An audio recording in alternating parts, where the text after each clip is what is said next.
Hey, Kuzani. Kosikhona. Innocent, Mpungose. Woza ngene mama woza. Hlala kule city mfethu enhle le. Nansi. Hlala la mfethu kule city enhle le. Bese kuthi lokho abakubiza ngembangi yakho lokho. Lento sindwa izinqa le. Isisidakwa lesi. Lokho abathi imbanga kaKhuzani benya nje. Befanisa ingane yakukhuba nesidakwa. Into edakwa utshwala ishaya abantu ayinendaba kama brand abo ekhuluma amasimba. Khuluma udoti ngabantu etshela abantu ayinendaba nabo. Kodwa lo umculi akahlale lezi insimbi zerange lapha ngaphandle. Lapha ngaphandle. Hlala lapha ngaphandle wena. Ukotela lapha. Ingqana lezi. La bafethu. Ake ngikhuluma amaqiniso la. Ngifuna ukuthi ujaje mawujaja.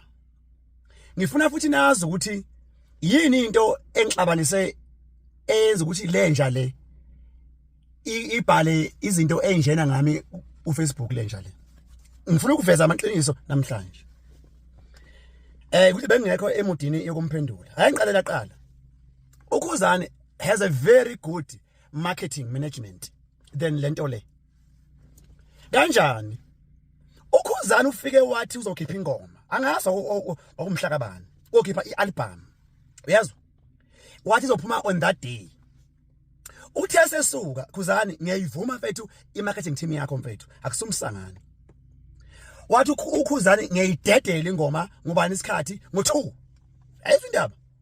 Umhlaba wonke all ama provinces South Africa wawulinde ingoma kaKhuzani. Nabo bonke abantu abasebenza out of this country babelinde ingoma kaKhuzani. Ayizwe indaba. Umfana ukwazi ukumaketha umsebenzi wakhe no uthandayo umsebenzi wakhe ongadaka utshwala dakelwe emsebenzini wakhe. Ayizwe indaba. Ngithi I remember ngangisemsebenzini I kept on going ku YouTube. Ngibheka ukuthi uKhuzani useyifakile ingoma zakhe.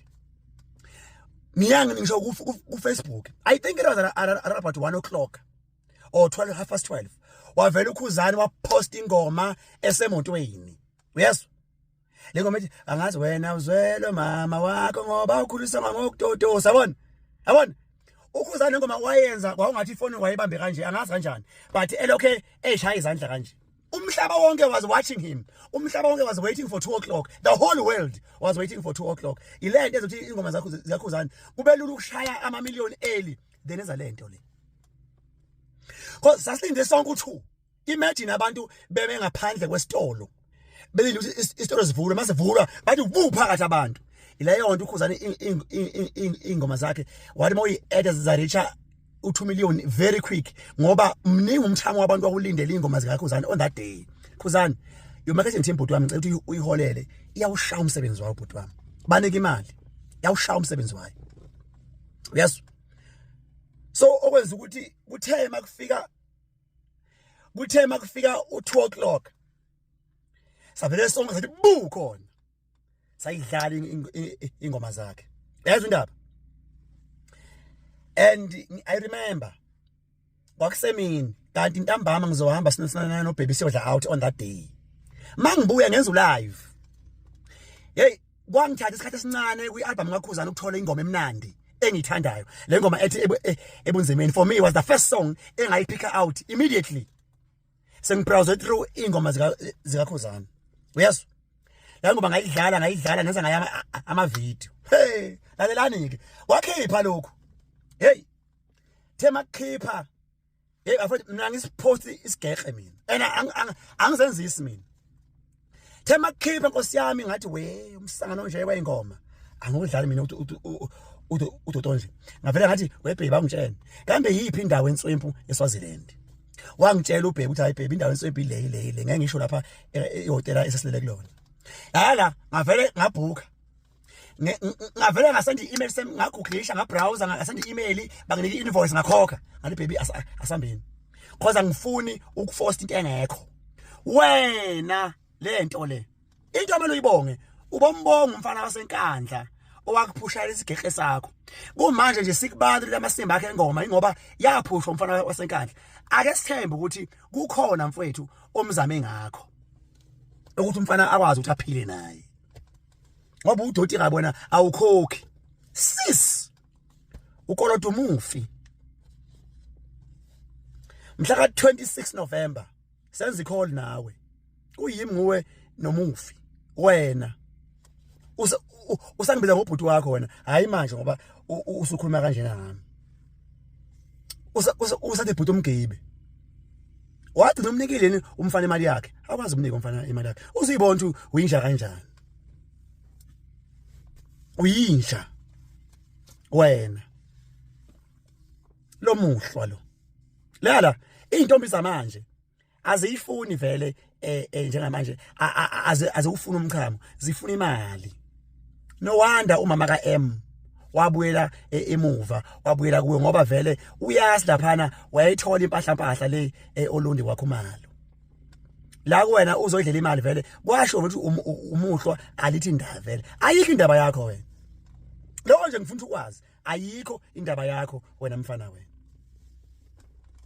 mina ngwesaba ukuya nokubuya ngequpha ngwesabi futhi ayikho into empilweni yakhe ngathi ngiyayithanda ngawe ayikho okunye ke futhi ngicela nina abantu la ku TikTok yekelani ukucompare umcimbi kaKhuzani nomcimbi walento le umcimbi kaKhuzani wawusendaweni ephakeme wayibhuka indawo mhlawumbe wakho 150k ukubhuka nje indawo kuphela lo wahamba waya enduneni wayothi baba bengicela ningipheni enduna bengicela ukubeka amatenda ami lapha abantu babebhoshe emaqeleni kumanje induna iyakhala ngamasimba agcwele lapha ebhosha khona abantu amathole lotho yes so awukwazi ukuyicomparison nalomfolo walenkandla njengamanje ke angithathe side manje ngumgibe nje oyimele angithathe sidalo manje you cannot compare umcimbi wakho onambungulu nomcimbi kaKhuzani hawu umcimbi wasobhuqweni ba nosizwe Ndlovu nje bethu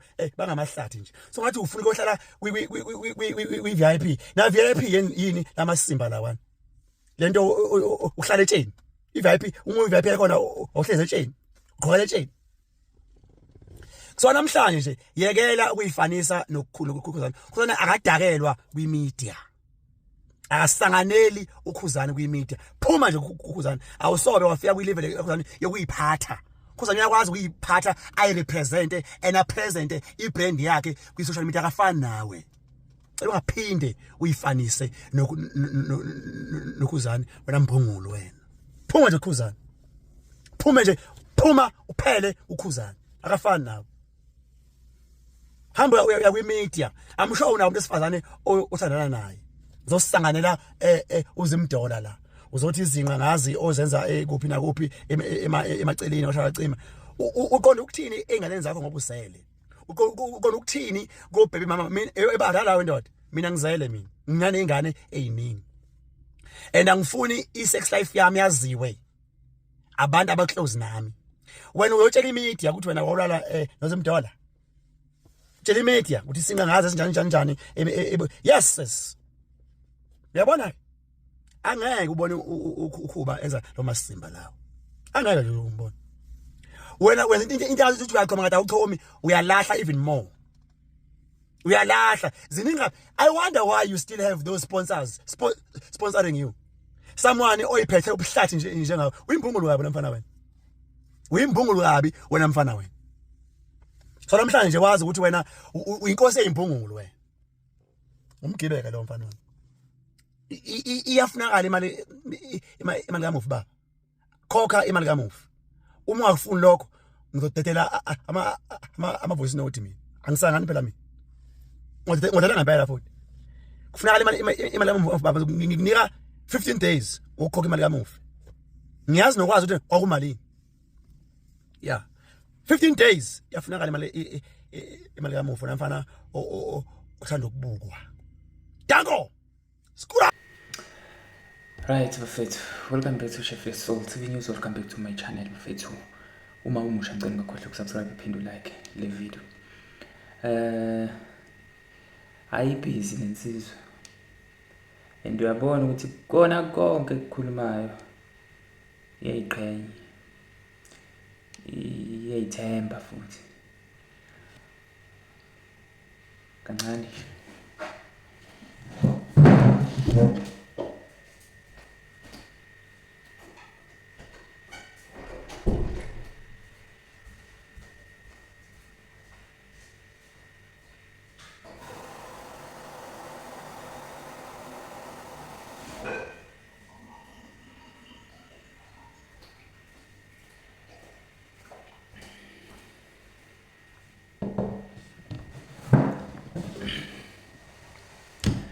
Right. Lo mnumzane lo ukhulunyiswa kahle kahle abantu nje bayabona ukuthi ukhulunyiswa yini. Hawu.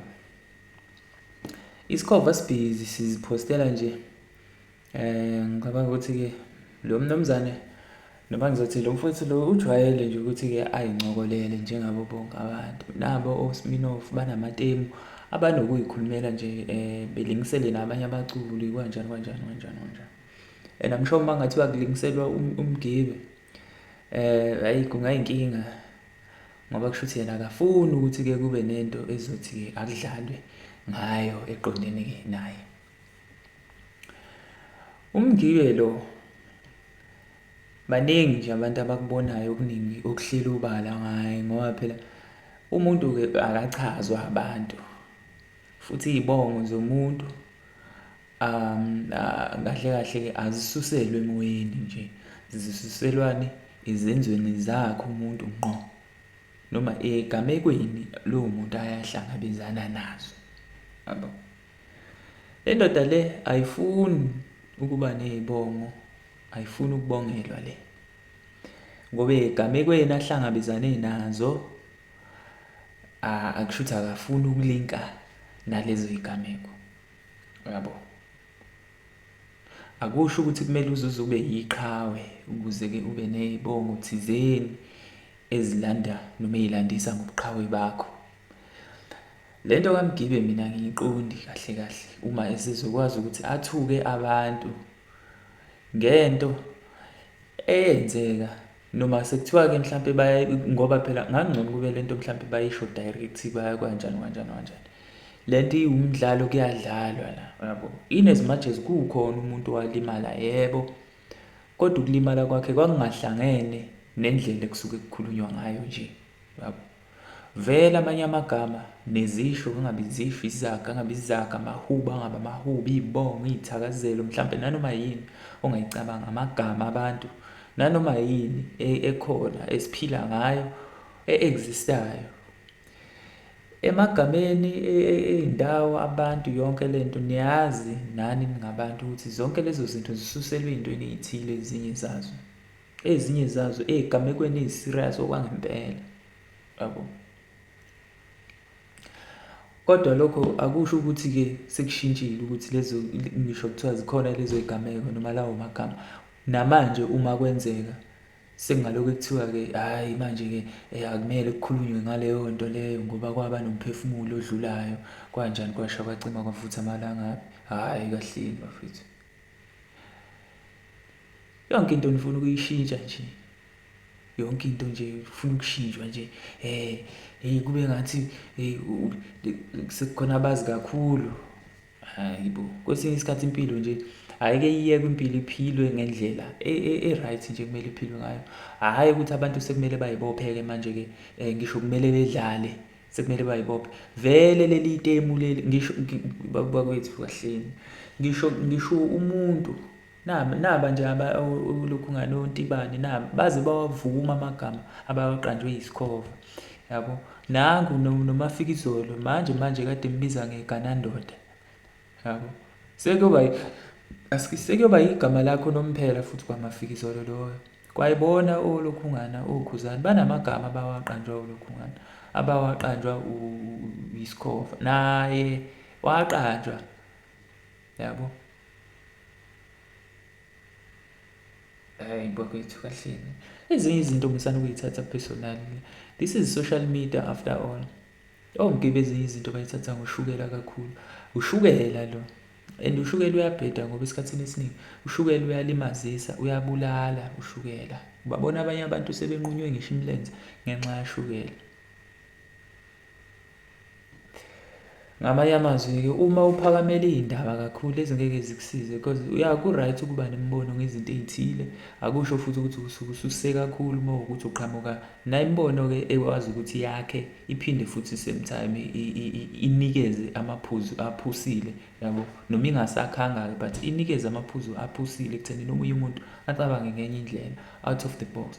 ungavele nje yonke into wena nje ufuna nje ibe yile ndlela wena ucabanga ngayo. Nikeza nabanye abantu ithuba lokuthi wamukele ukuthi bona bathini ukuze kuzokhandeka imicabango eminingi yabo.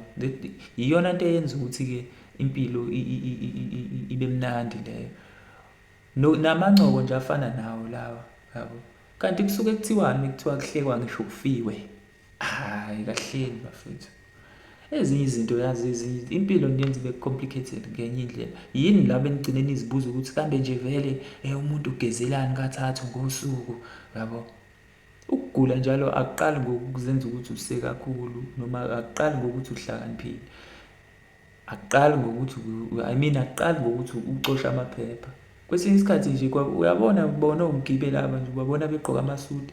Kungenzeka ukuthi kukhona vele sometime osekuzihambele eceleni nje emqondweni.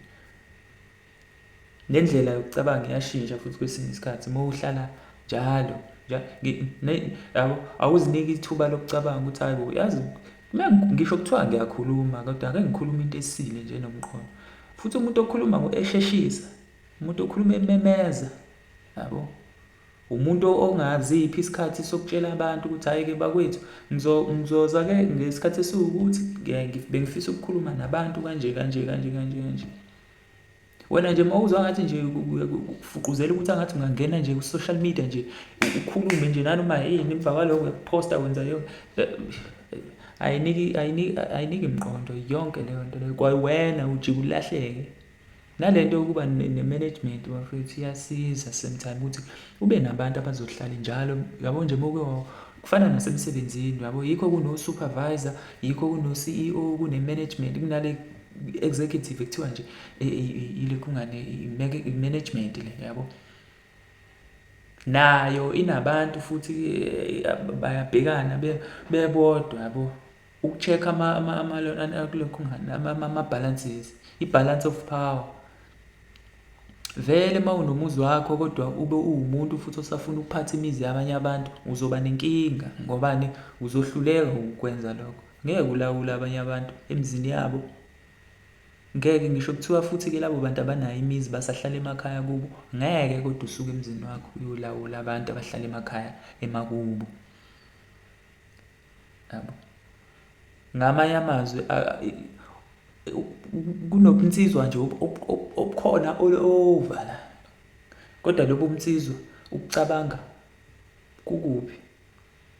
Why niphusha umnsizwa kakhulu phambili kodwa nihluleke futhi same time ukucabanga yabo. Abanye abantu bayasebenzisa imilomo yabo uthola ukuthi kodwa lowo muntu ekugcineni into ebewushave kusukela ekuqaleni bewumlomo wakhe yabo. Indlela kwayena khuluma ngokusheshisa uyakhulumela phezulu yabona nje amehlo akhe all over i-body language uyashiselwa nje understand zonke lezi zinto lezi lo yazi.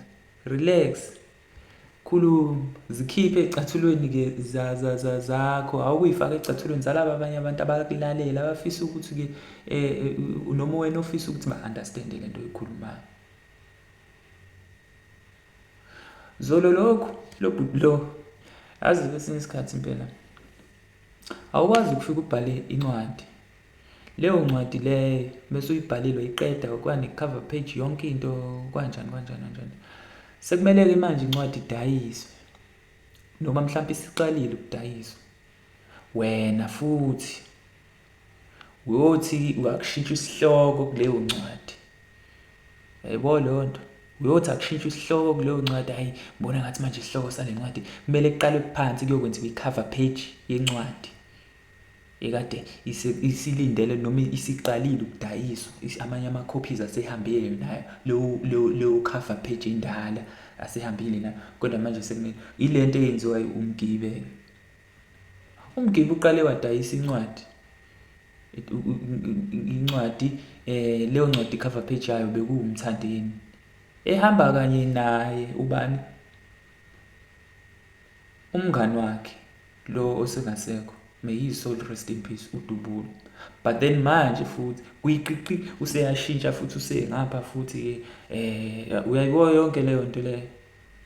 So nje abantu abazinike bona ukucabanga ukuthi-ke yini eyenza lo mbhemi lo. Ifavor futhi benganginika noma bengaqagula, ababhale la kwi-comment section. Yini eyenza lo mfethu lo ukuthi azashintsheke manje from isihloko esidala noma i-cover page endala yaleya ncwadi to manje i-cover page usesidayisela. Angilazi mina le phepha manje aselidayisa lo mbhemi ukuthi-ke inhloboni yephepha yini vele le ayenzayo, yabo. Usecikwa leli temu vele ngeke lize life, ngeke lize lindawo indaba yalo, lizo-exista nje forever, yabo. Ukuthi kunjani kanjani amatemu ahlale ekhona bakwethu, ukuthi-ke ngasiphi isigameko kodwa itemu lihlale likhona futhi niyibambe leyo ukuthi-ke kuhlekwa noma kufiwe. Ngisho ebaleni ngeke ningahle futhi ngisho isigameko esithile nje mhlampe kwesinye isikhathi uthola ukuthi isigameko esilide ekuthenini ngempela lowo muntu adlule emhlabeni, kodwa uthole sekuhlekwa kona lokho ukuthi hawu kodwa yena ubengaze kube kanje. Hey bakwethu ngeke ngisana ezinye izinto ngeke. Ubuxobi-ke akuphele nje ngoba ibona lobu kubulalisayo. Hayi ngicommente la kwi-comment section bafowethu, ke sizwe ukuthi abanye abantu imbono yabo ithini, kodwa nje ngithi mina hayi leyo phuthu ngeke iphele ngentsheni phela.